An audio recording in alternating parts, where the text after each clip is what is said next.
In this video, I want to show you how to turn on and off the always on display on your iPhone 17.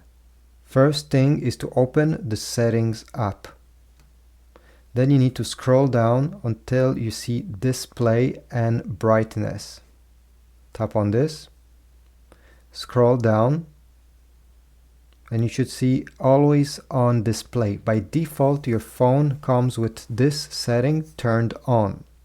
And as it says right under it, always on display dims the lock screen while keeping information like time, widgets, and notification visible, using minimal power. If you don't want this feature, well, simply tap on it.